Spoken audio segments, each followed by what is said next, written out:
1 de septiembre, es decir, ya la próxima semana, comienza a regir la segunda etapa de la nueva ley de delitos económicos en Chile. Queremos conocer, por ejemplo, qué significa que desde el 1 de septiembre las empresas puedan empezar a ser objeto de persecución penal. Para hablar de esto nos acompaña Pablo Rodríguez, director ejecutivo de FOJUC, quien ya vemos ahí en imágenes a través de Zoom. ¿Cómo estás, Pablo? No te escuchamos, Pablo. A ver, actívame ahí el audio, el micrófono. ¿Ahora sí? Ahí sí, ¿cómo estás? Está bien, bien, se había desactivado. No, todo bien. ¿Y ustedes cómo están por allá? Bien, también aquí, muy entusiasmadas también de aprender y de saber en lo que va esta nueva ley, como lo indicaba recién Cami, a contar de este 1 de septiembre. ¿Qué es lo que va a pasar con las empresas? Cuéntanos, Pablo. Claro, mire, lo interesante, bueno, para que todos contextualizando, la ley 21.595, es la llamada ley del delito económico, incorpora al ordenamiento jurídico chileno una serie de, digamos, de figuras penales y de otro tipo de regulaciones en torno, tanto temas económicos como medioambientales, que se incorporan, digamos, al sistema de justicia penal chilena para sancionar y perseguir determinadas conductas que se consideran delito. Entre eso está delito contra el mercado de valores, contra la Comisión del Mercado Financiero, contra la propiedad intelectual, etcétera. Y lo importante de esto es que en Chile, por los años 70, existió una ley de delitos económicos, que el año 78, que nunca se implementó. Después, desde el 2000 en adelante, se eliminaron casi todos los delitos económicos de la legislación chilena, porque se entendía que era un desincentivo para las empresas, y también por el modelo de economía que Chile tenía en esos tiempos. Pero hoy día, después de todo lo que ha pasado en torno a colusión, en torno a delitos económicos, o sea, delitos ambientales, en torno a casos de corrupción, a lavado de activos, etcétera, el legislador, por suerte, recapacitó y entendió de que nuevamente había que darle al sistema jurídico chileno figuras penales en torno a los delitos económicos. Y creo que eso es un gran avance para la legislación chilena, es un gran avance y una buena noticia para todos los chilenos y chilenas, porque eso quiere decir que no quedan impunes ciertas conductas que antes sí quedan impunes. Porque, para hacer contexto, antes de entrar a la pregunta específica que me hacen, en el derecho chileno, y sobre todo en el derecho penal, si no existe un delito propiamente tal para una conducta determinada, no se puede aplicar una pena. Eso es un principio, por lo cual no es, si es que un delito se le parece o es similar, no sirve, sino que el derecho chileno pide que la figura, y digamos así, esté descrita de manera exacta para que pueda ser penalizada. Y eso antes no existía en Chile. Entonces, con esta nueva ley se viene a incorporar una nueva reglamentación que creo que le hace bien, no solamente a la economía, sino también a la democracia, porque finalmente hay reglas claras, hay límites que antes no habían tan claro, y eso también va a hacer pensar dos veces a las personas que cometen delitos de estas características en efectivamente cometerlos. Ahora, respecto de la figura de las personas jurídicas, y ahí después paso a que sigamos la conversación, esto es muy interesante porque por regla general y por principio, la responsabilidad penal es netamente personal, o sea, la responsabilidad penal es del individuo, no de la institución. Así siempre se ha dicho, digámoslo así, de una manera clásica del derecho penal. Pero ya hace un tiempo se consideraba la responsabilidad penal de la persona jurídica respecto a determinados hechos muy específicos, lavado de activos y esas cosas, pero ahora con esta nueva ley se incorpora otra serie de baterías, digamos, de nuevos tipos penales, donde no solamente se va a perseguir a la persona que comete el delito, digamos así como digámoslo, hacia el gerente o al funcionario, etcétera, sino que también se va a perseguir la responsabilidad penal de la empresa, de la persona jurídica que orquestó todo un sistema para cometer ese delito. Yo creo que eso es lo importante y eso es un gran avance y una gran innovación en el derecho chileno. Claro, porque como tú bien dices, entonces antes se perseguía a los individuos, hoy día las empresas también podrán ser objeto de persecución penal como tal, como conglomerado, como empresa, como sea. Ahora, Mira, nosotros hace más de un año atrás, en julio del año pasado, Pablo, ¿te acuerdas? Tuvimos una conversación en torno a esta nueva ley de delitos económicos aquí en Matinal Nuestra Casa. En ese entonces la Cámara de la Producción y del Comercio ingresó un téngase presente por posibles inconstitucionalidades que podría contener esta nueva ley de delitos económicos. Preguntarte al respecto de aquello, porque claro, lleva un año vigente una parte de la ley. Y ese el espíritu de hacer eso, y que ingresara ahora la segunda parte en vigencia a partir del 1 de septiembre, era darle tiempo a las compañías para que se prepararan. Ahora, ¿para que se prepararan cómo? ¿Para que se prepararan en qué? ¿Para que, no sé, aprendieran respecto de estos nuevos delitos que se incorporaron en la ley? Porque pasaron de ser una veintena a 200, o sea, es mucho, ¿cierto? Son muchos nuevos delitos los que ingresaron en esta ley. Entender un poquito lo que ha pasado en este año, por qué en algún momento hubo ahí ciertas, no sé, como una suerte de no estamos tan de acuerdo con cómo viene esta ley por parte de la Cámara de la Producción y del Comercio.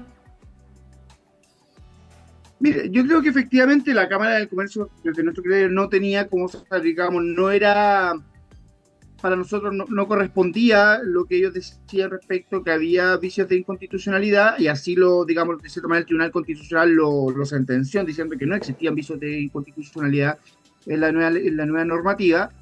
Y efectivamente esta ley se hace cargo, aparte porque finalmente, si bien la ley de delitos económicos tuvo una entrada en vigencia parcelada, 6 meses, etcétera, pero en torno a los delitos que tenían que ver con personas jurídicas, se extendió su entrada en vigencia hasta el 1 de septiembre del año 2024. O sea, la próxima semana ya esta ley comenzaría, esta semana, este domingo, mejor dicho, disculpen, ya entraría en vigencia la parte de que, no sé si afecta, pero sí, digámoslo así, sí regula hoy día las personas jurídicas.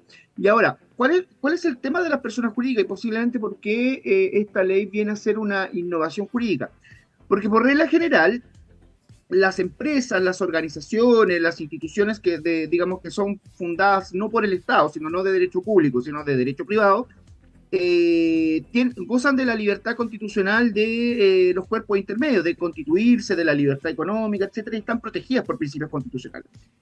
Pero la nueva ley de delitos económicos considera sanciones tan graves contra las personas jurídicas como, por ejemplo, la extinción de la persona jurídica, ya que eso es, de un punto de vista, digamos, del derecho, posiblemente la sanción más grave que podría haber contra una persona jurídica, contra una empresa, porque finalmente se supone que la única forma en que se disuelve o se extingue una empresa es por la voluntad de sus socios, por la voluntad de su único dueño, etcétera, y se supone que no puede existir otras causas, o por sentencia judicial, ya, pero en casos muy calificados, pero que no tenían que ver con los delitos.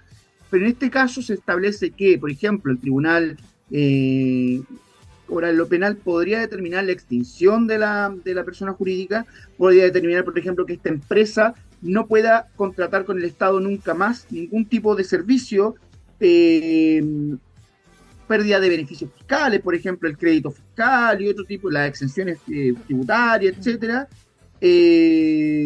Y también, entonces, digamos, ese tipo de condena son graves y de cierta manera vienen como a dar más reglas y a hacer más exigente el operar de las empresas dentro de la economía chilena. Yo creo que eso es un gran avance, claro, y las empresas decían que habían ciertos tipos de inconstitucionalidad porque justamente atentaba contra su libertad de empresa, atentaba contra su derecho de grupo intermedio de organizarse por sí mismo sin que el Estado intervenga, pero no, o sea, aquí se establece que si es que la empresa comete delitos tan graves como los descritos en esta ley, el Estado, a través de su institucionalidad, se tiene que hacer cargo de eso y sancionarlo de la manera más ejemplar y dura posible, digamos.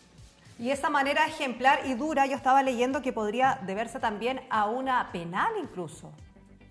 Sí, o sea, claro, yo estoy hablando desde un punto de vista de personas jurídicas, pero desde un punto de vista de de los directivos, de los gerentes, de los administrativos, la ley establece penas. O sea, la ley establece penas para aquellas personas que se vieron involucradas dentro de, digamos, la maniobra fraudulenta o la maniobra delictual que cometió la empresa, porque yo estaba hablando desde un punto de vista de empresa, pero claramente la empresa es operada por personas. Claro. Y esas personas, para esta nueva ley de delitos económicos, tienen sanciones y tienen sanciones agravadas en casos de determinadas situaciones, la ley establece nuevos regímenes de responsabilidad en torno a las penas sustitutivas, que ya no van a ser tantas, por ejemplo, ya no se va a dar tantas penas sustitutivas en torno, por ejemplo, a, no sé, arresto domiciliario, etcétera, porque lo que trata de hacer esta ley también es como, y que pues, hemos sido testigos estas últimas semanas de aquello, no dar la situación de impunidad frente a estas situaciones, frente a delitos como de lavado de activos, delitos de fraude, delitos de corrupción, de malversación de fondos públicos. La gente, digamos así, ya estamos, me incluyo, cansado de que siempre la pena o digamos la sanción penal que se le entregue sea algo tan sencillo como el pago de una multa, clases de ética, arresto domiciliario, o que se vaya a juicio abreviado y que finalmente la persona no termine cumpliendo la pena que se le aplica. Entonces, esta ley también viene a regular esta situación de las penas sustitutivas para que no en todo caso proceda, sino que de acuerdo al delito que la persona cometió en ejercicio de su función dentro de una empresa, sea sancionada con pena efectiva, o que la pena sustitutiva no sea una que finalmente genere impunidad en el actuar que tuvo. Clases de ética. Pablo, clases de ética. Eso pasó en nuestro país, hubo personas que cometieron delitos de cuello y corbata que terminaron tomando clases de ética y esa fue la pena sustitutiva, ¿cierto? En este caso, con esta nueva ley de delitos económicos, lo que pasó hace años atrás, con ese bochorno para la justicia chilena, digámoslo, no volvería a repetirse. Ahora, hablemos de las categorías de los delitos, ¿te parece? Porque en la primera están los delitos que hacen alusión a ilícitos estrictamente económicos. Por ejemplo, colusión, entrega de información falsa a la Fiscalía Nacional Económica, delitos bancarios, entre otros. En la segunda están los ilícitos por conexión interna con una empresa. O sea, por ejemplo, delitos tributarios, estafa, administración desleal, y ahí nos empiezan a sonar varios delitos que están sonando también hoy día en los medios de comunicación. Por lo que está cumpliendo, por ejemplo, prisión preventiva el alcalde de Recoleta, Daniel Jadwe, es administración desleal, uno de los delitos que se le imputan. Todavía no se sabe si es que efectivamente los cometió o no, es materia de investigación. Pero si pensamos también en delitos tributarios, nos vamos al caso de Luis Hermosilla, con el caso de Audios, por ejemplo. Claro. Ahí tenemos unos ejemplos. Después está la tercera categoría donde están los delitos que son cometidos por un funcionario público. Y aquí nuevamente nos quedamos en los mismos casos, porque también hay imputados por el caso Audios del Servicio de Impuestos Internos y de la Tesorería General de la República, funcionarios públicos.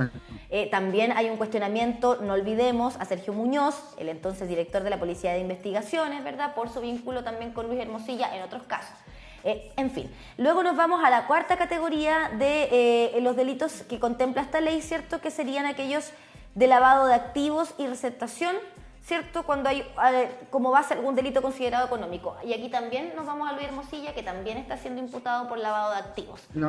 O sea, todo lo que está pasando con estos casos está contemplado en estos delitos económicos. Sí, de hecho, esta ley es tan importante que digamos así, incorpora y modifica alrededor de 200 delitos, o sea, tipifica alrededor de 200 delitos que los incorpora dentro del sistema penal chileno, y por eso es tan importante. Y desde un punto de vista, hay delitos económicos, pero también la otra parte, o el apellido de esta ley, también son delitos ambientales, medioambientales, y en ese sentido incorpora todo un nuevo título al libro segundo del Código Penal, sobre delitos ambientales y como ejemplo, tipifica que la gente o que una persona contamine zonas digamos, protegidas por ley, que vierta líquido a cauces naturales sin autorización. O sea, esta ley, insisto, yo creo que es un buen comienzo para ver de qué manera empieza a funcionar la economía con reglas mucho más estrictas en torno a la actividad económica. ¿Ya? O sea, que la actividad económica no puede ser simplemente destruir y enriquecerse a toda costa, sino que tiene que cumplir ciertas normas de convivencia social para que todas las personas que habitamos este país podamos sentirnos seguros, porque el delito, y eso es importante decirlo, no solamente es aquel que tiene fuerza de por medio o intimidación, o sea, no solamente llamemos delito y a esto lo llamemos errores, como en algunas partes algunas personas han dicho. el delito también, esto también causa un impacto en la sociedad. O sea, cuando nosotros estamos viendo constantemente que personas que están dentro de una empresa y que cometen delitos de colusión, de fraude, digamos, de lavado de activos, o peor, que un funcionario público comete delitos en uso de sus funciones para beneficiar empresas o beneficiarse a sí mismo, hace un daño a la sociedad. Quizás no es un daño físico, quizás no vemos un corte, una punzada o algo así, pero sí genera un daño en la sociedad y un daño que de repente hasta puede ser irreparable.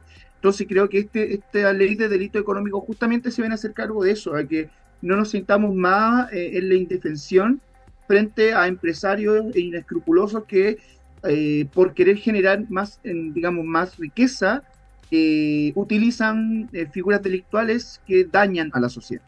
Sí, preguntarte también, Pablo, referente a los delitos que funcionan como desincentivo para el abuso. ¿Cuáles son esos también para que entiendan quiénes nos están viendo?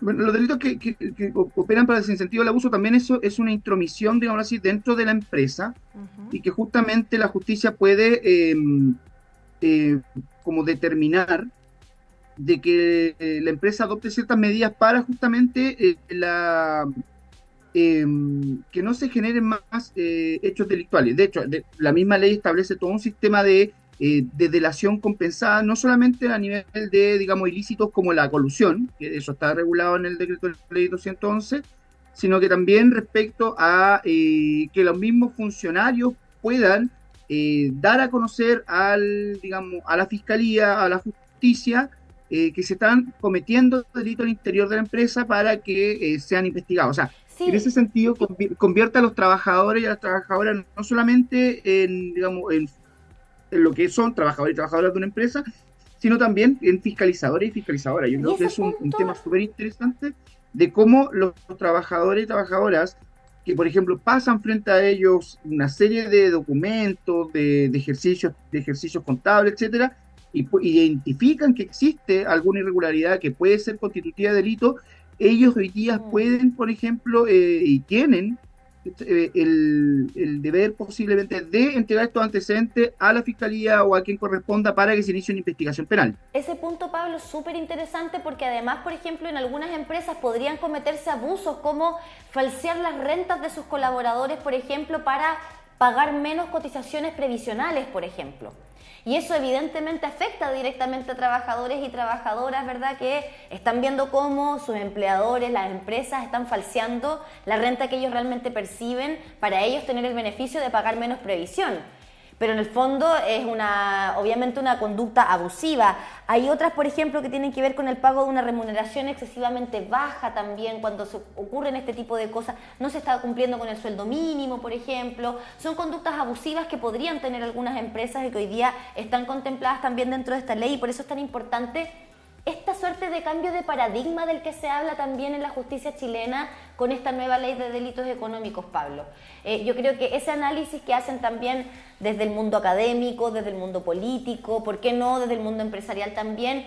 Estamos cambiando el paradigma, y si le sumamos a eso todo lo que está pasando hoy día con los delitos económicos en Chile, cómo están cayendo de alguna manera estas estructuras de funcionamiento, de operación en materia económica. Cuando vemos que hay personas que tienen acceso a altos mandos, a altos cargos de poder en las distintas esferas para tener información privilegiada que le permita a empresarios tomar decisiones económicas que los van a enriquecer, fraude al fisco, evadir impuestos, oye, yo te soplo este dato para que tú tomes una decisión en la bolsa. Parece que todo esto como que da la impresión, y uno quisiera creer, que se está desmoronando una manera fraudulenta de operar en Chile, desde todas las veredas. Y hay un cambio real de paradigma también si le sumamos esta ley, ¿no? Exactamente, o sea, hay que tener presente que en Chile sucede mucho la práctica de que operadores políticos o personas que ocuparon cargos de poder en un gobierno determinado después pasan a ser directivos o gerentes de empresas, o al revés. Directivos, gerentes de empresa pasan después a formar parte de la estructura del Estado con algún cargo, digamos, de ministerial, subsecretario, jefatura, etcétera. Entonces, frente a esa, digamos, como cruzada que se produce cada cierto tiempo entre gobierno y gobierno, esto es necesario, o sea, como justamente por lo que dice Camila, porque hay información privilegiada dando vuelta, porque se generan vínculos con digamos, entre el mundo empresarial y el mundo digamos, la institucionalidad del Estado que muchas veces produce tráfico de influencia, produce corrupción. Entonces, para que si seguimos persistiendo en esta práctica donde unos se van al lugar del otro y vamos cambiando sillas, por último que existan reglas claras, o sea, uno no puede, digamos, impedir que a uno lo contraten después de haber ocupado, no sé, una dirección de un servicio nacional del Estado, a uno no le pueden impedir ser contratado por una empresa posiblemente porque es trabajo, pero sí lo que le pueden poner reglas claras o sí lo que la institucionalidad chilena y el sistema judicial chileno puede decir es como, ok, usted se va de este cargo una información y con una serie de, digamos, digamos, de información que es delicada, que es sensible para los intereses del Estado, por lo cual no puede hacer uso fraudulento, no puede hacer un uso inadecuado de aquello en el nuevo cargo que va a detentar o en el nuevo puesto que va a detentar. Y eso no existía, o sea, en Chile básicamente la gente se movía de un lado a otro y veíamos que ministros del trabajo después eran directores de la AFP o de la ISAPRE, veíamos que subsecretarios, ministros de transporte y telecomunicaciones después eran parte de las empresas de transporte y telecomunicaciones, y así, o sea, y eso a los ojos de las personas claramente generaba un daño, digamos, a la democracia. Entonces, creo que ahora cuando existen estas reglas tan claras y, digamos, y tan estrictas, porque el derecho penal es estricto, digamos así, o sea, es como el derecho penal, porque estos delitos anteriormente, como se llama, eran clases de ética, eran penas remitidas, hasta multas, o sea, habían personas que pagaban una multa, el caso, no sé, del senador Moreira, que finalmente se fue a un juicio abreviado y pagó una multa en torno al delito que cometió. Acá no, acá se establecen penas privativas de libertad, penas para mi gusto que son altas, o sea, pena presidio menor en su grado máximo, presidio mayor en su grado mínimo, que eso ya son penas altas. Y como les decía, y cambia el régimen de pena sustitutiva o de, digamos, o de atenuante, o etcétera. Entonces, frente a eso creo que es una buena señal digamos, para la democracia chilena y esperemos que sea una buena señal también para la economía chilena en torno a que las empresas no crean que están siendo perseguidas, digamos así, sino simplemente se están colocando reglas mucho más claras y límites mucho más estrictos para que cosas como las que están sucediendo hoy día mismo no sigan sucediendo. Sí, y que sea parejo y parejo para todos. Muchas gracias, Pablo, director de FOJUC, por estar con nosotros en esta mañana. No, gracias a ustedes, que estén muy bien. Muchas gracias. Chao, Pablo. Sí, nosotros avanzamos ahora, Cami y amigos de Matinal Nuestra Casa.